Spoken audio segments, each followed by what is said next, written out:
Hi everyone, today I'm going to be doing a review of A Song of Wraiths and Ruin by Roseanne A. Brown.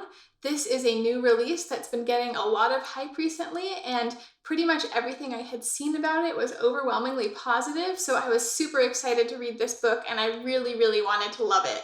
I actually hesitated for quite a bit over whether I should review it because I don't like to do really negative reviews of things. Usually if it's a book that I didn't love, I try to just give a really balanced view of the books and its pros and cons so that hopefully even if it didn't work for me, it would be a good review for somebody to figure out whether they would like that book.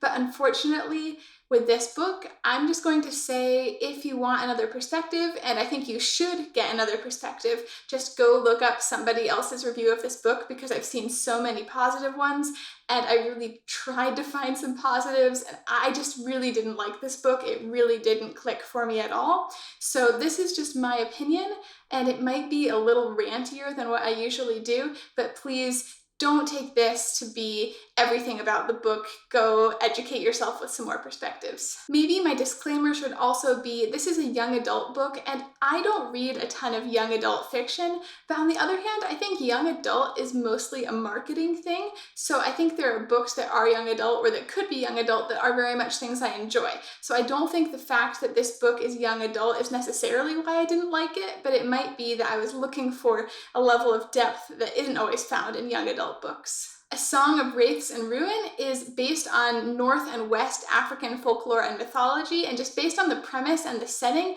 it seemed like something I would be really into, so that's why I was so excited to read this book.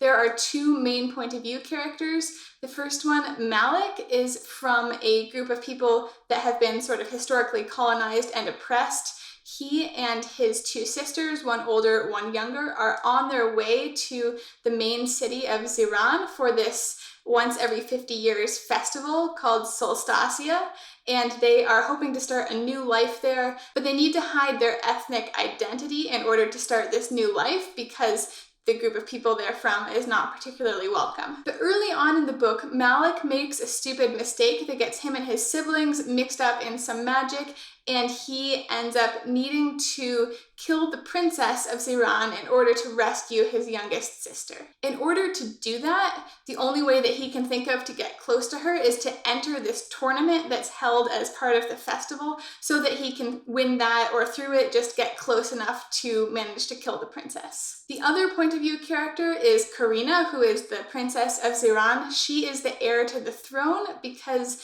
her father and sister died a number of years ago, which she is still really grieving, and it's something that really impacted her psychologically a lot. She doesn't have a very good relationship with her mother, the queen, and she's definitely kind of a rebellious princess character who is known for being flighty and irresponsible, and generally she isn't very well looked upon by the people. Also, relatively early on in the book, she decides that she needs to perform this resurrection ritual she has discovered to bring back somebody that she cares about who has died tragically, and in order to do this, she needs to have the heart of a king as one of the ingredients in this spell. So the way she comes up with to do this is that in this tournament, the one that Malik is entering, she is going to offer her own hand in marriage as the prize so that whoever wins, she's going to marry that person and then kill them, so she'll have the heart of a king. So, of course, Karina and Malik also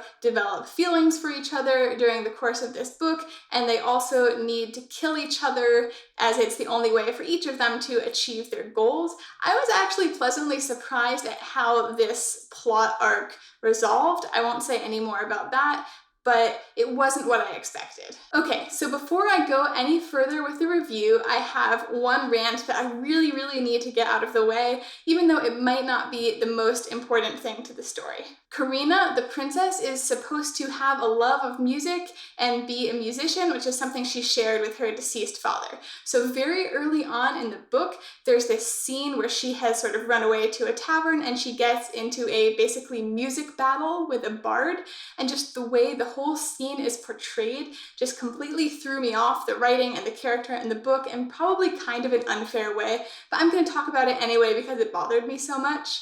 I am a professional musician. I do not play the oud, which is the instrument that Karina plays and is playing in this scene, but I have seen a lot of people play the oud and play the lute, and I feel like I know enough about it to know that the way it was done just really didn't make any sense according to basic music and physics. So in this scene, she is supposed to be playing her father's old oud, which is all beat up and cracked, and people are kind of giving it the side eye, like, is this thing even gonna play? And that thing should not have played. If a string instrument has cracks all over the body, it's not really going to make a sound, because string instruments work because the hollow inside of the instrument amplifies the sound. So if there are a bunch of cracks, especially on the back of the instrument, it's going to really mess up how it sounds. I mean, it will make some sort of sound, it's not going to be completely muted, but it's not really going to be a functional instrument, especially if it has multiple cracks or cracks all over it. But you know what? Instrument repair is a thing, and it's not a particularly modern art. So even though this book is not set in any kind of modern times, I guarantee if there's a bunch of people that play the oud, there's gonna be an oud repair person in this huge capital city, and there's no reason why she couldn't have actually taken care of this very sentimental instrument. I'm getting angry just thinking about this character just going around with this broken instrument for the whole book. Like, if you love your instrument, freaking take care of it. And so, you know, let's be charitable. Maybe it's the only oud in the entire city. Maybe it's the only oud in the entire world, and nobody knows how to fix it, except that the bard, who's the other musician in this scene, also has one. So anyway, let's just say, you know, hypothetically, she just is so psychologically traumatized from the death of her father that she can't bear to get his instrument repaired and actually taken care of. So then, one other thing that bothered me in this scene is she like nonchalantly tunes a single string as she's talking smack to the bard and getting ready for this music battle.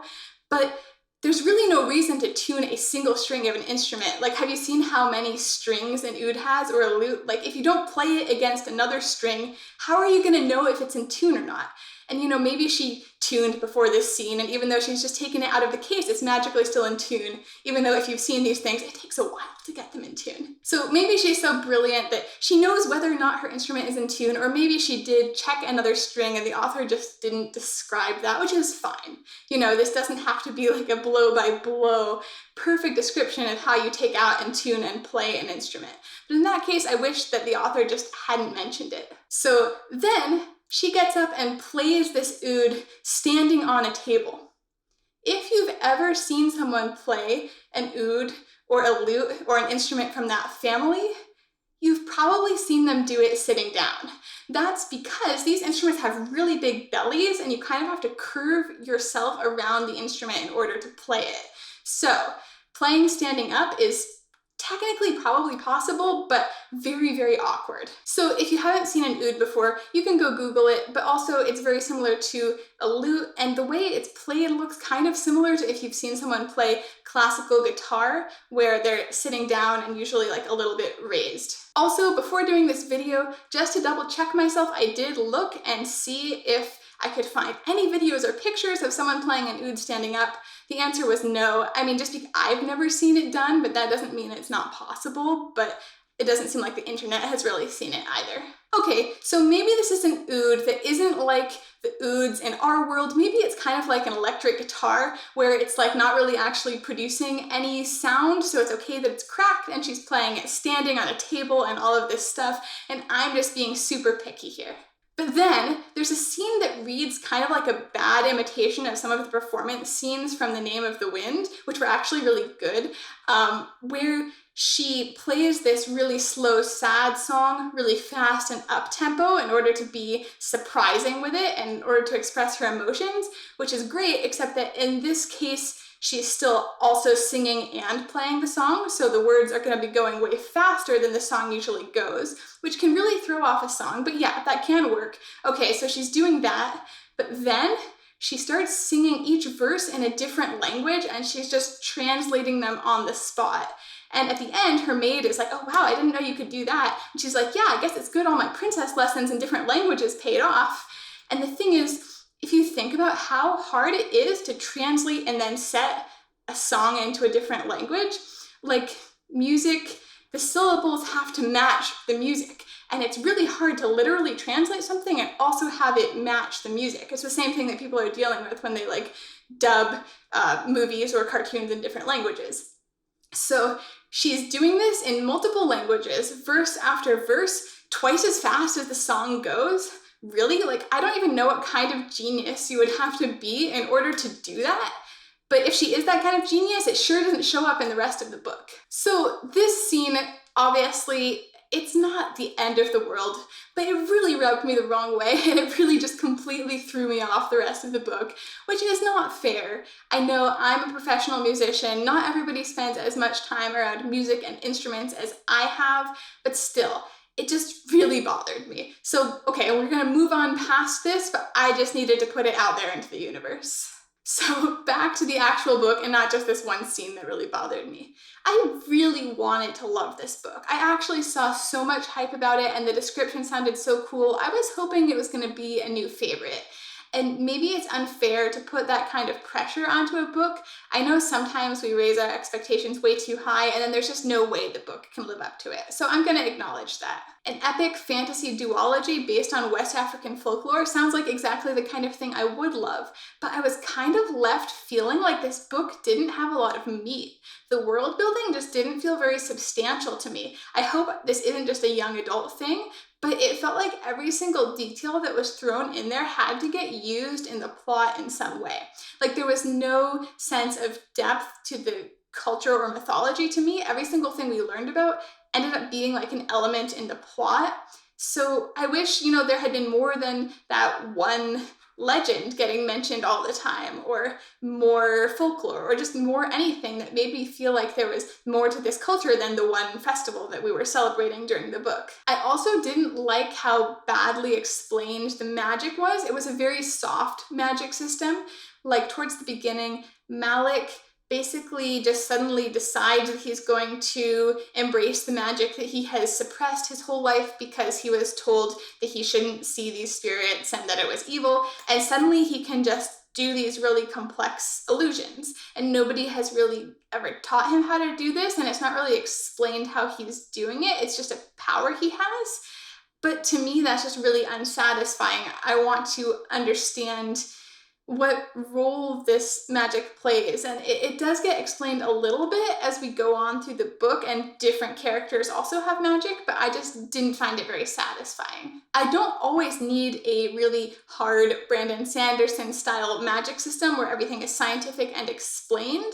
But if it's not explained, I don't want it to be as much of a plot device as it was in this book. Also, the characters just didn't really appeal to me. I wasn't expecting to necessarily like the romance subplot because I don't think I'm really the target age or audience for it, but I didn't really like the characters individually either. Malik is a more gentle and timid and kind character, where Karina is more impetuous and sassy, and I felt like that just felt very constructed, that he's gonna be like this and she's gonna be like this, and let's have the boy character be the more soft one and let's have the girl be the more tough one. I have no problem with that. In fact, I think it's great, but just the way it was done felt really artificial to me. Also, Malik is a character who suffers from anxiety and panic attacks, and Karina suffers from migraines. And the way this was represented in the book, I also just didn't love. I'm somebody that has experience with both of those things, although not to the degree that the characters in the books do. And I have to say that both anxiety and migraines are just two of the most boring things that you can experience as a person. And the author portrayed them really well. Like, I felt it, it felt like an accurate description, but I realized, I think representation is great, and I hope that it worked for some other people and made them feel good to see heroes dealing with those things in books, especially teenagers. But I have to say, when I was a teenager, there was a reason I didn't like the books that were being marketed to teenagers at the time. And when I was a teenager, a lot of the stuff that was marketed and aimed at teenagers was a lot of real world issues books with teenagers dealing with real stuff. And I hated all of that. I thought it was the most boring thing ever. And I wanted to read fantasy about people actually going places and doing things. So I think it's cool that in this book, there are characters that are dealing with real issues and are also going places and doing things. But it just kind of evoked this feeling for me of why I didn't like reading about teenagers with problems when I was a teenager. And it also made me realize that for myself, even though these are things I can really identify with, I have no desire to read about them. I don't want to read about someone having a migraine. It just makes my head feel like it hurts, you know? It just wasn't fun. And the same with anxiety or anything like that. But I hope it worked for other people because I can understand why it would be good to represent all sorts of things. Lately, I've seen a lot more representation of characters with invisible disabilities, especially in genre fiction. I think that's a good thing and that it's coming from a good place, but I am still dying to see some representation of characters with physical, visible disabilities as well. I think it's really important, and I'm just waiting for there to be a kick-ass fantasy hero with a physical disability. I feel like maybe part of the reason I don't see this happening yet is because authors don't know how to handle it logistically. There is a lot of action in these kinds of books, and maybe authors don't know how to write or deal with characters that move differently or interact with the world differently. But I hope that it's something that we will start to see more of. Okay, so that rant aside, back to the book. I did like some of the side characters. I didn't think they were super well fleshed out, but they had some good interactions with the main characters and were likable, and that lent some more depth to the main characters through their interactions with the people around them. I thought that was very believable. I've already said the romance plot didn't really work for me, where you have two main characters that kind of spend the whole book failing to kill each other, and then there were some really big changes in their motivations at the very, very end that happened very suddenly and were kind of the opposite of what we're led up to for the whole book. Maybe this is where I'm just not the target audience, because reading about two teenagers that have met a few times and suddenly develop the hots for each other and then become unable to follow through with any of their actual motivations in life just didn't really speak to me, but maybe that is kind of representative of adolescence. I just didn't think that this book had a lot of subtlety.